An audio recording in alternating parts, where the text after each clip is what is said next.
अच्छा देखिए स्टूडेंट्स, अब मैं आप लोग को capacitance of A parallel plate capacitor when conducting slab of thickness T is less than D is placed in space between the plate of the capacitor, ये है हमारा हेडिंग। और हेडिंग से ही पता चलता है कि क्या करना है, ठीक है ना। तो यहाँ पर जैसे कि आप देख रहे हैं कि एक पैरेलल प्लेट कैपेसिटर है, यहाँ पे प्लस क्यू चार्ज है और यहाँ पर माइनस क्यू चार्ज है। ये पैरेलल प्लेट कैपेसिटर आपको दिख रहा है, ठीक है, जिसमें एक तरफ पॉजिटिव चार्ज है, दूसरी तरफ माइनस चार्ज है।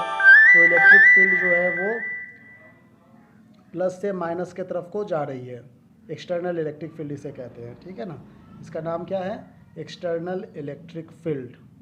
ये आउटसाइड की इलेक्ट्रिक फील्ड है जो कि हम लोग देख रहे हैं, ठीक है। अब ये जो conduct capacitance of parallel plate capacitor है, इसके बीच में हमने एक कंडक्टिंग स्लैब को इंट्रोड्यूस कर दिया है, प्लेस्ड कर दिया है, ठीक है। ये क्या है? ये कंडक्टिंग स्लैब है। तो आप लोग जानते हैं कि जब कोई कंडक्टिंग स्लैब होता है तो उसके अंदर का जो इलेक्ट्रिक फील्ड है वो जीरो होता है, ठीक है ना। कंडक्टिंग मतलब मेटल का सरफेस, मेटल के अंदर ये अंदर जो इलेक्ट्रिक फील्ड है वो ऑलवेज जीरो होता है, ये हम लोगों को पता है, ठीक है। अच्छा, इसकी जो थिकनेस है वो क्या है? वो टी है, ठीक है। और ये जो पैरेलल प्लेट कैपेसिटर है, इसके बीच का डिस्टेंस डी है। मतलब टी जो है वो डी से लेस देन है, यहाँ पर T is less then D, ऐसा कह सकते हैं हम लोग, ठीक है ना। तभी तो इसके अंदर मतलब कंप्लीटली इंट्रोड्यूस नहीं किए, कंप्लीटली भी दिखाएंगे बाद में, लेकिन अभी पार्शियली देखिए, पार्शियली कंडक्टिंग स्लैब रखने पर क्या होता है, ठीक है ना। अब तक हम लोगों ने समझा था कि डाइलेक्ट्रिक स्लैब रखने के बाद क्या एक्सप्रेशन बनता है। अभी हम लोग समझेंगे कि कंडक्टिंग स्लैब रखने के बाद क्या एक्सप्रेशन बनता है। ये बात समझ में आ रही है? तो अब देखिए, ये जो इलेक्ट्रिक फील्ड है, ये capacitance of parallel plate capacitor with air और वैक्यूम इन बिटवीन देम। पहले कुछ नहीं था यहाँ पर, इसके बीच में एयर और वैक्यूम था, तो उस समय कैपेसिटेंस को हम लोग क्या कहेंगे? वैक्यूम है, इसलिए जीरो लिख दिए, ठीक है ना। सी कैपेसिटेंस का एक्सप्रेशन जो था वो epsilon not A upon D था। ये बात को समझ में आ रही है? तो ये है एक्सप्रेशन। अब इसके बाद हम लोग देख रहे हैं कि जब कंडक्टिंग स्लैब को इंट्रोड्यूस कर दिया गया है, ठीक है, तो इसके अंदर का इलेक्ट्रिक फील्ड जैसा कि जीरो है और आउटसाइड का इलेक्ट्रिक फील्ड जो है वो ई नॉट है, ठीक है। तो पोटेंशियल डिफरेंस की बात कर लिखेंगे यहाँ पर, potential difference between the plate of capacitor. Potential difference between the plate of the capacitor की बात करें तो वो क्या हो जाएगा? वी से रिप्रेजेंट करें पोटेंशियल डिफरेंस को, ठीक है।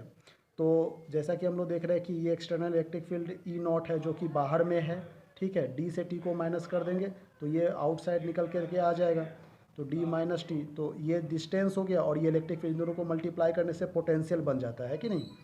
तो ये हम लोगों ने लिख लिया। अब ये एक्सटर्नल इलेक्ट्रिक फील्ड जो है कैपेसिटर के बीच में, जो एक्सटर्नल इलेक्ट्रिक फील्ड, उसका एक्सप्रेशन क्या होता है? Sigma upon epsilon not. बहुत बार बता चुका हूँ इस बात को, ठीक है। अब ये सिग्मा मतलब surface charge density, charge upon area, ठीक है, और एप्सिलॉन नॉट जो है वो तो रह ही गया यहाँ पे। तो यदि आप लोग देख रहे हैं कि ये एक्सटर्नल इलेक्ट्रिक फील्ड का एक्सप्रेशन है, तो इसके जगह पर हम लोग ये वाला वैल्यूज़ को पुट कर सकते हैं, ठीक है। तो यहाँ पे क्या आ जाएगा? Q upon epsilon not A D minus T. ये समझ में आ रही है? E not equal to Q epsilon not into A आ जा रहा है, ठीक है ना। तो वही हमने लिखा है कि v equal to Q upon epsilon not a into d minus t, ठीक है। अब यदि हम लोग कैपेसिटेंस की बात करें कि कैपेसिटेंस क्या होगा, यहाँ पे लिखेंगे the capacitance of this capacitor is given by. तो कैपेसिटर का फॉर्मूला हम लोग क्या जानते हैं? C equal to Q upon V होता है, ठीक है ना। बहुत बार बता चुका हूँ इस फॉर्मूले को। और ये पोटेंशियल का एक्सप्रेशन अभी अभी हम लोगों ने कैलकुलेट किया, तो इसकी वैल्यू हम लोग यहाँ पे पुट कर देंगे, ठीक है। तो हमारा क्या एक्सप्रेशन आएगा? Q upon Q epsilon not A D minus T. यहाँ पर जो ये जो वी है, ये वी का एक्सप्रेशन अभी हम लोगों ने जो कैलकुलेट किए हैं, ठीक है। ये जो वी का एक्सप्रेशन हम लोगों ने अभी कैलकुलेट किए हैं उसको हम लोग यहाँ पे पुट कर रहे हैं। ये बात कुछ समझ में आ रही है आपको? ये वैल्यूज़ को हम लोग यहाँ पर वी का एक्सप्रेशन की जगह पुट कर दिए, तो हमारा ये एक्सप्रेशन निकल करके आ गया। ठीक है, अब इसे हम लोग सॉल्व करेंगे। तो इसे सॉल्व करके देख रहे हैं आप लोग कि क्यू से क्यू कैंसिल आउट हो जा रहा है कि नहीं। और क्यू से क्यू कैंसिल आउट होने के बाद क्या बच रहा है, जो क्रॉस मल्टीप्लाई के ऊपर चला जाएगा तो epsilon not A upon D minus T बच रहा है। ठीक है, तो हम लोग ऐसे लिख सकते हैं epsilon not A upon D को कॉमन ले रहे हैं, डी को कॉमन ले लेंगे तो यहाँ पर क्या बचेगा 1 माइनस टी अपॉन डी। ठीक है, ये इस तरह का हम लोग एक्सप्रेशंस देखें। अब इसे सॉल्व करेंगे और आगे तो क्या लिख सकते हैं, C equal to C not upon 1 minus T upon D. ऐसा क्यों, क्योंकि epsilon not A upon D को क्या लिखते हैं, सी नॉट लिखते हैं।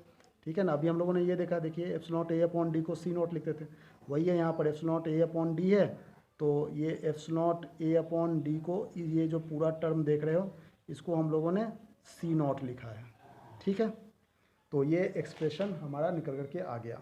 तो अब यदि t is less than d है, ठीक है ना, ये ऊपर का टर्म्स जो है वो कम है, नीचे का टर्म्स ज़्यादा है, तो 1 से इसको माइनस हो सकता है ये। ठीक है, तो 1 से इसको माइनस कर दे रहे हैं, मतलब यदि आप इसे वैल्यूज़ को पुट करके देखेंगे तो लिखेंगे since t is less than d, ठीक है, so c is greater than c naught. चूँकि ये कम है ना ऊपर वाला, नीचे वाला ज़्यादा है, यहाँ पर वैल्यूज़ रख करके देखेंगे तो इसमें हमें डिवाइड करना पड़ा है। डिवाइड करेंगे, सी नॉट को डिवाइड कर रहे हैं समथिंग से, मतलब ये वाला टर्म्स छोटा हो जा रहा है। ठीक है, या फिर ऐसे समझो कि सी नॉट के साथ में हम लोग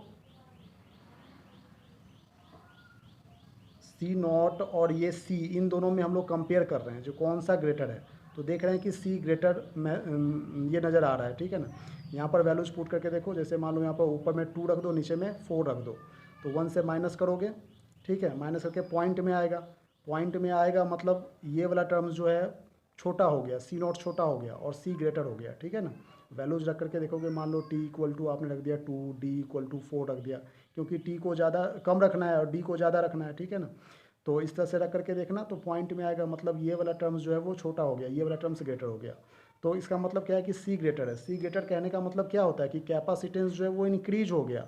जैसे ही हमने कंडक्टिंग स्लैब को रख दिया तो कैपेसिटेंस इसका बढ़ गया, यही बात हमने यहाँ पे लिखा है कि कैपेसिटेंस ऑफ द कैपेसिटर जो है वो इंक्रीज हो जा रहे हैं। ठीक है, अब यदि हम लोग इस पूरे ये जो कंडक्टिंग स्लैब है, इसको, ये जो कंडक्टिंग स्लैब आप लोग देख रहे हैं, इसको हम लोग कम्प्लीटली यदि प्लेस्ड कर दे, पूरे में प्लेस्ड कर दे, ठीक है ना, तो उस समय क्या एक्सप्रेशन होगा ये हम लोग देखेंगे।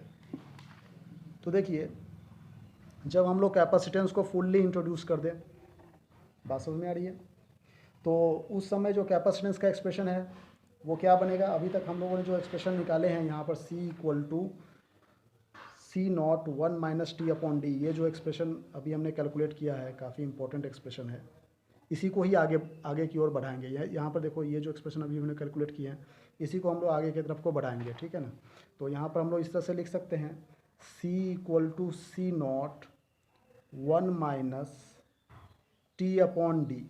ठीक है, अब यहाँ पर जैसा कि हमने कहा कि here t equal to d है, टी और डी कम्प्लीटली इंट्रोड्यूस कर दिया गया है ना कंडक्टिंग स्लैब को, तो टी जो है थिकनेस जो है वो डी के इक्वल हो जाएगा। तो यदि ये इक्वल हो जा रहा है तो सी इक्वल टू, अब टी के जहाँ पर डी पुट करो तो डी से डी कैंसिल आउट, मतलब 1 हो गया, तो 1 माइनस 1 क्या हो जाता है, 0 हो जाता है। ठीक है ना, तो समथिंग अपॉन 0 को हम लोग क्या लिखते हैं, इनफाइनाइट लिखते हैं, है कि नहीं। इसका मतलब कैपेसिटेंस जो बनेगा वो इनफाइनाइट बन जाएगा। तो यदि इनफाइनाइट कहने का मतलब क्या है कि कैपेसिटर के अंदर कोई भी चार्ज यदि रखा जाए तो वो एक्सेप्ट हो जा रहा है। ठीक है ना, कैपेसिटर उसको एक्सेप्ट कर रहा है, इसलिए तो हम इसे कैपेसिटर नाम दिए हैं, क्योंकि इसकी कैपेसिटी जो है वो इनफाइनाइट है। जितना भी चार्ज रखेंगे सबको ये एब्जॉर्व कर लेगा। एब्जॉर्व कर लेगा मतलब ऐसा क्यों हो रहा है, क्योंकि इसका मतलब ये है कि बी जो प्लेट है वो अर्थ से कनेक्टेड है। अर्थ से कनेक्टेड है तो जो भी चार्ज आप मान लीजिए, ये बी वाला प्लेट जो ये नेगेटिव चार्जेस, ये अर्थ से कनेक्टेड हो गया। ठीक है ना, तो आप जितने भी चार्ज इसमें देंगे सभी चार्ज सो अर्थ में चला जाएगा। तो इसका मतलब ये इनफाइनाइट, इसकी कैपेसिटी जो है वो इनफाइनाइट हो गई, ये इनफाइनाइट चार्ज को एब्जॉर्व कर पा रहा है। बात समझ में आ रही है, इसलिए हमने यहाँ पर सी इक्वल टू इनफाइनाइट लिखे हैं। Thank you very much.